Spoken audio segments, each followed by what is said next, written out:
Good morning विद्यार्थी मित्रों। आज આપણે વિજ્ઞાન અને ટેકનોલોજીમાં ચેપ્ટર નંબર 7 નિયંત્રણ અને સંકલનમાં આગળના પ્રશ્નની શરૂઆત કરીશું। તો આજનો આપણો પ્રશ્ન છે,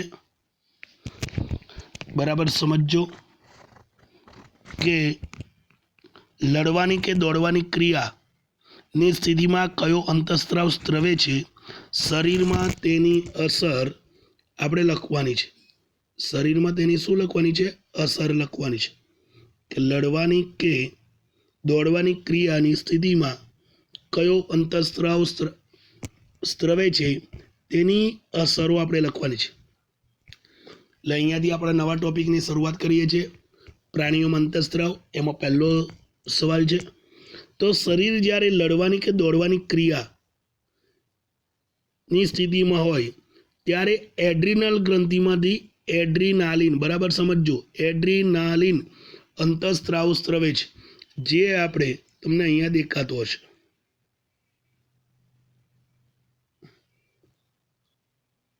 ઓકે, હવે એડ્રીનાલિનની અસરો જોઈશું। આમાં પહેલો મુદ્દો છે, હૃદયના ધબકારા વધે છે, પરિણામે આપણા સ્નાયુઓને વધારે પ્રમાણમાં ઓક્સિજનનો પુરવઠો મળે છે। પાચન તંત્રમાં અને ત્વચામાં નાની ધમનીઓની આસપાસના સ્નાયુઓ સંકાઈ જતા ત્યાં રુધિરની પ્રાપ્યતા કેવી થાય છે? ઓછી થઈ જાય। ત્રીજું, આ રુધિરની દિશા આપણા કંકાલ સ્નાયુ તરફ હંમેશા કેવી થતી હોય છે? પ્રવાહિત થતી હોય છે। અને આગલો મુદ્દો, ઉદરોપટલ અને પાંસળીઓના સ્નાયુઓનું સંકોચન થવાથી શ્વસન દર કેવો થાય છે? વધે છે। આમ આ બધા પ્રતિચાર પ્રાણી શરીરને લડવાની કે દોડવાની ક્રિયાને, એટલે કે એની સ્થિતિને પહોંચી વળવા માટે કેવા હોય છે? તૈયાર હોય છે। આપણો આગલો સવાલ છે કે પ્રાણી અંતઃસ્ત્રાવની લાક્ષણિકતા જણાવો।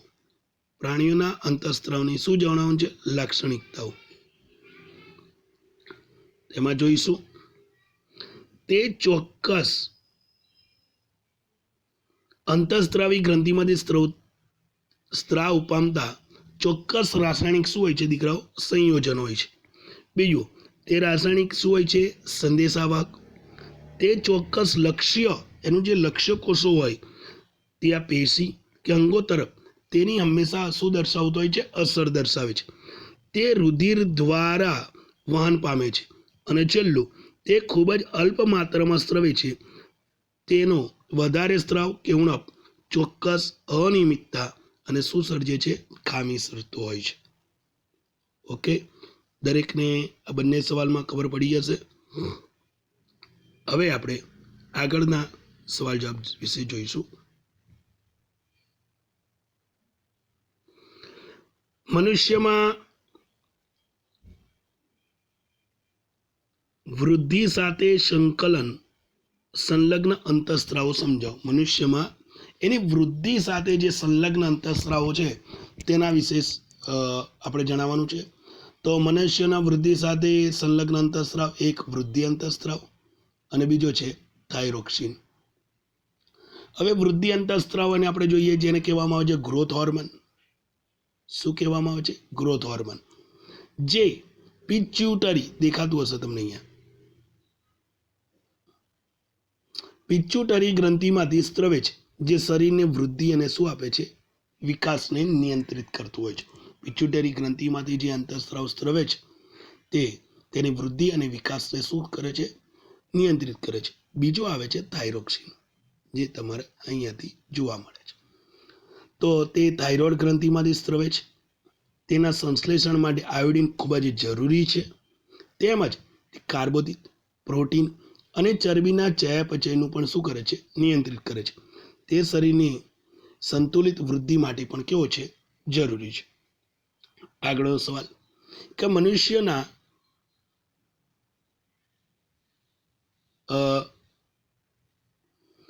મનુષ્યના અંતઃસ્ત્રાવના અસંતુલનની સર્જાતી અનિયમિતતા અથવા તો ખામીઓ સમજાવો। ક્યારેક અનિયમિત થાય તો વધારે પડતું આપણે ઊંચાપણું જોવા અથવા તો ઠીંગણાપણું જોવાય, તેની માટે તો અંતઃસ્ત્રાવો ખાસ કરીને સીમિત માત્રામાં સ્ત્રવે છે. તેમની સાંદ્રતા અને અસંતુલનને કારણે વધારે સ્ત્રાવ કે ઉણપના કારણે શું સર્જાય છે દીકરાઓ? ખામીઓ સર્જાય છે. હવે પહેલો ટોપિક છે વધારે ઊંચાઈ. તો વૃદ્ધિ અંતઃસ્ત્રાવ એટલે ગ્રોથ હોર્મોનના વધારે પડતા સ્ત્રાવવાથી વ્યક્તિની ઊંચાઈનું અસાધારણ શું થાય છે? વધે છે. દેખાતા હતા અમિતાભ બચ્ચન બતાવેલો છે. વામનતા. બાલ્યાવસ્થામાં વૃદ્ધિ અંતઃસ્ત્રાવ એટલે ગ્રોથ હોર્મોનની ઉણપતાને કારણે નાના કદ એટલે ઠીંગણાની સ્થિતિ પણ શું થાય છે? સર્જાય છે, દેખાતું હોય છે. ત્રીજું આવે છે ગોઈટર.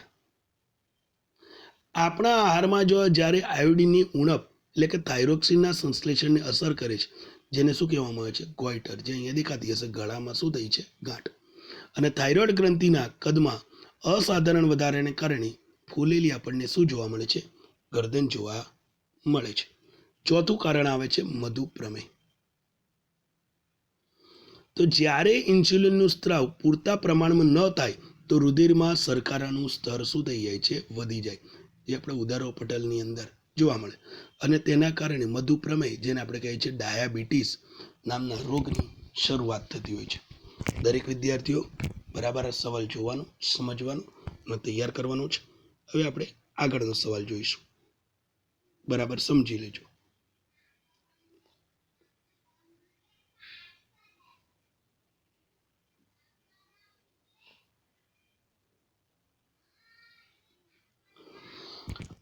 આગલો, અંતઃસ્ત્રાવના નિયમન માટે આધારિત કાર્ય પદ્ધતિ સમજાવો. અંતઃસ્ત્રાવના શું નિયમન માટે પ્રતિક્રિયા આધારિત કાર્ય પદ્ધતિ સમજાવો. તો એનો પહેલો મુદ્દો છે, બરાબર સમજો, કે શરીરમાં જ્યારે જરૂર હોય ત્યારે અંતઃસ્ત્રાવોનો યોગ્ય માત્રામાં સ્ત્રાવ થવો ખૂબ જ જરૂરી છે. શું થવો જરૂરી છે? સ્ત્રાવ થવો ખૂબ જ જરૂરી છે. બીજો, શરીરની પૂરતી માત્રામાં અંતઃસ્ત્રાવનો પૂરો ન પડે તો તેના કાર્ય પર શું થાય છે? અસર થાય છે. ત્રીજો મુદ્દો, આથી અંતઃસ્ત્રાવની સ્ત્રાવ ક્રિયાની નિયમન કરવા માટે ખાસ પ્રકારની ક્રિયા વિધિ પણ જરૂરી છે. અને એનો છેલ્લો મુદ્દો છે, બરાબર સમજો, કે શરીરમાં સ્ત્રવિત થતા અંતઃસ્ત્રાવના સમયનું અને તેની માત્રાના નિયંત્રણ પ્રતિક્રિયા આધારિત કાર્ય પદ્ધતિ આપણને જોવા મળે છે. હવે તેના ઉદાહરણ, કે જ્યારે રુધિરમાં શર્કરાનું સ્તર વધે ત્યારે સ્વાદુપિંડના કોષો તેની જાણકારી મેળવે છે અને પ્રતિચાર રૂપે ઇન્સ્યુલિનનો વધારે સ્ત્રાવ કરે છે. ઇન્સ્યુલિન રુધિરમાં શર્કરાના સ્તરનું શું કરે છે? નિયમન.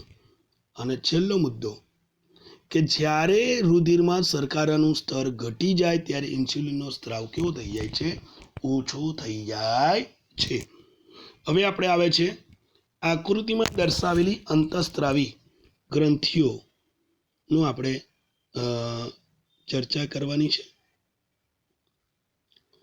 એટલે ઓળખવાની છે. 1 માર્ક્સમાં પૂછાશે કઈ ગ્રંથિ ક્યાં આવેલી છે, બરાબર સમજો. પહેલું તમને એ વિભાગ આપેલો છે, તો આ અહીંયા દેખાતું હશે આકૃતિમાં એ, જે છે હાઇપોથેલેમસ. આપણને બીજી જે આપેલી છે તે આપણને છે પિનિયલ ગ્રંથિ. બરાબર ધ્યાન આપજો. શું છે? પિનિયલ ગ્રંથિ. ત્રીજું જે આપેલું છે સી, જેને કહેવામાં આવે છે પિચ્યુટરી ગ્રંથિ. ડી આપેલું છે, દેખાતું હશે તમને ડી, તેને કહેવામાં આવે છે પેરાથાઇરોઇડ ગ્રંથિ. શું કહેવામાં આવે છે? પેરાથાઇરોઇડ ગ્રંથિ.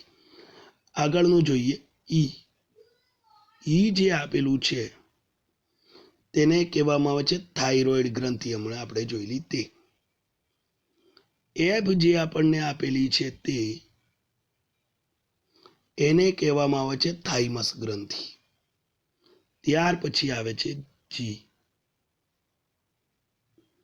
જી જે છે જેને કહેવામાં આવે છે યકૃત.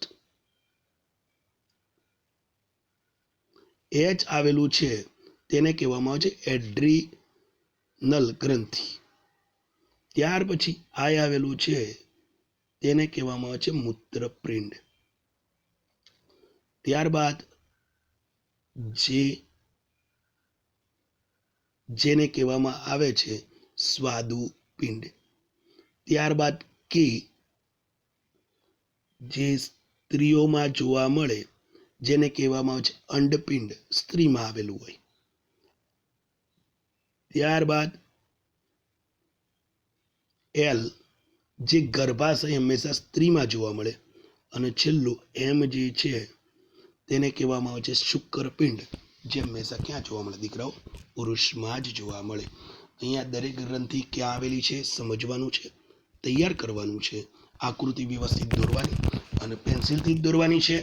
અને ત્યારબાદ તેને સારી રીતે તમારે તેને નામાંકિત એટલે નામાંકરણ તમારે કરવાનું છે. Thank you very much. આપણે આગળ જે જોયું તે પ્રમાણે બરાબર સમજવાનું છે અને બહુ સારી રીતે આ બધા સવાલ જોવાના છે, સમજવાના છે. ત્યારબાદ બધા સવાલ જવાબ તૈયાર કરવાના છે. અહીં આપણું આ ચેપ્ટર પૂર્ણ થાય છે. Thank you. ઓકે.